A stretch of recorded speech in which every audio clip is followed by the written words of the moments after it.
David O'Neill Taylor, a 37-year-old history and social studies teacher at Sierra Middle School in Manteca, California. On that fateful day in May 2018, Taylor's life took an unprecedented turn, leaving behind a trail of questions and shockwaves throughout the education community. The incident unfolded like a nightmare, where a trusted educator, responsible for shaping young minds, found himself entangled in a web of deceit. For weeks, students had been complaining about Taylor's behavior. They whispered among themselves about his erratic outbursts, often occurring without provocation. It started innocently enough, an intense lecture on a particular topic, followed by stern warnings and raised voices. However, as the days went by, these incidents became more frequent and severe. Seventh grader Sofia Rodriguez recalled, "He'd just get so angry for no reason. I remember one time he slammed his fist on the desk, saying we were all idiots who didn't understand the material." Classmate Juan Sanchez corroborated this account, adding that Taylor's outbursts often left them feeling humiliated and intimidated.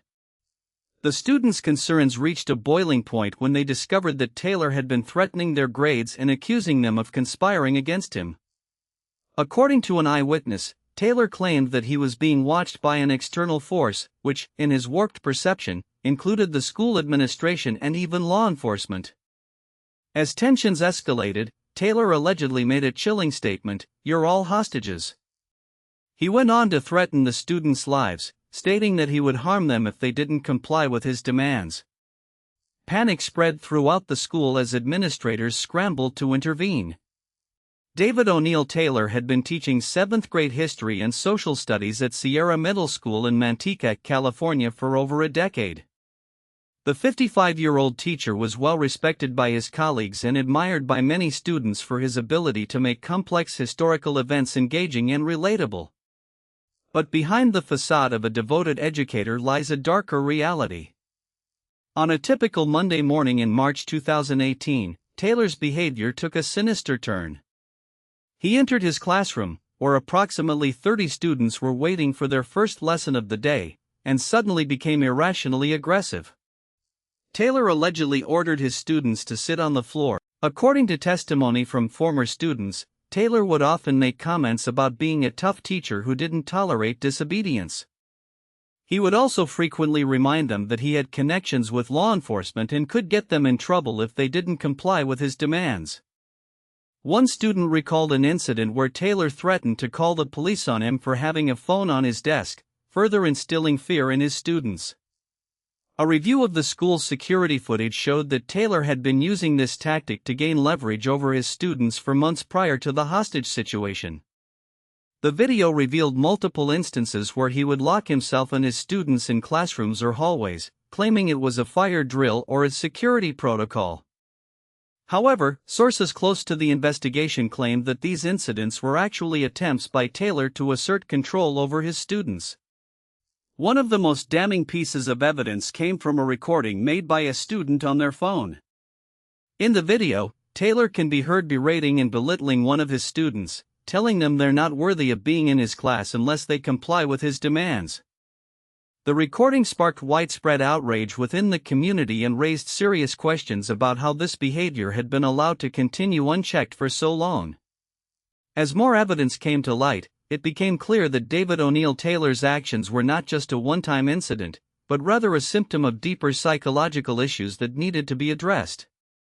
As we delve deeper into the case of David O'Neill Taylor, it becomes clear that his actions were not just a one-time aberration, but a symptom of a larger issue within our education system. Taylor's decision to hold his students hostage in fear was a calculated move, designed to exact a twisted form of control over those he was supposed to educate. One can't help but wonder what led Taylor down this dark path. Was it a desire for power, a need for validation, or something more sinister? Whatever the motivation, it's clear that Taylor's actions were not taken lightly. He spent hours terrorizing his students, forcing them to endure a harrowing ordeal that would leave emotional scars for years to come.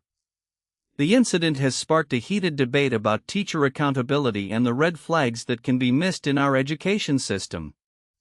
In hindsight, it's easy to see how Taylor's behavior was enabled by a culture of fear and intimidation within the school. Teachers are often given an alarming amount of autonomy, which can sometimes lead to abuses of power. Taylor's case is also a stark reminder of the prevalence of workplace violence in schools. According to the National Center for Education Statistics, between 2015 and 2019, over 12% of public schools reported one or more incidents of physical attacks on teachers, staff, or other students by a teacher, school staff member, or administrator. As we examine Taylor's case through a critical lens, it becomes clear that this was not an isolated incident. Rather, it was a culmination of systemic failures and cultural norms that allowed a teacher to abuse his power and manipulate those in his care. By exploring the complexities of this case, we can begin to understand the warning signs that were ignored and the larger issues that must be addressed if we hope to prevent such atrocities from happening again. As the investigation unfolded, it became clear that David O'Neill Taylor's behavior towards his students was far more sinister than initially thought.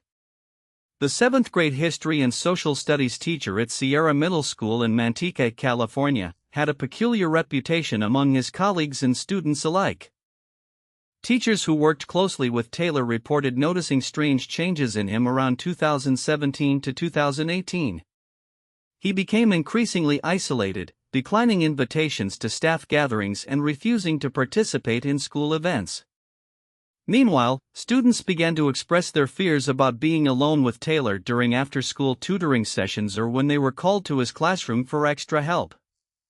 One student, identified as a quiet and reserved 12-year-old boy, came forward claiming that Taylor would often question him about his family's financial situation and personal struggles. The teacher's probing questions left the student feeling uneasy, like he was being interrogated rather than supported. When confronted by school administrators, Taylor initially dismissed these allegations as hearsay but later admitted to having a fatherly interest in his students' well-being. Further scrutiny revealed that Taylor had been using social media to gather information about his students' personal lives, including their family histories and medical conditions. He even went so far as to create fake profiles on social media platforms to monitor his students' online activities. The more the authorities dug into Taylor's behavior, the more it became apparent that he was using his position of power to manipulate and control his students.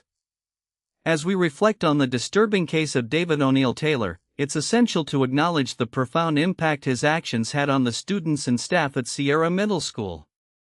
The trauma inflicted by Taylor's behavior cannot be overstated, with some students still grappling with anxiety and PTSD years after the incident.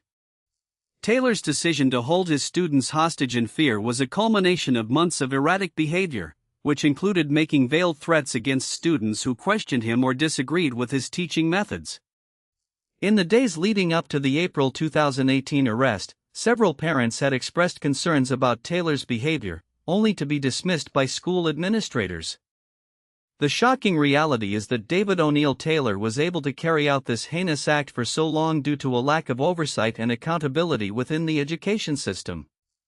An investigation revealed that teachers were often reluctant to speak up about colleagues who were exhibiting concerning behavior, fearing repercussions, or being labeled as snitches. As we consider the systemic failures that enabled Taylor's actions, it's crucial to recognize the critical role educators play in shaping young minds.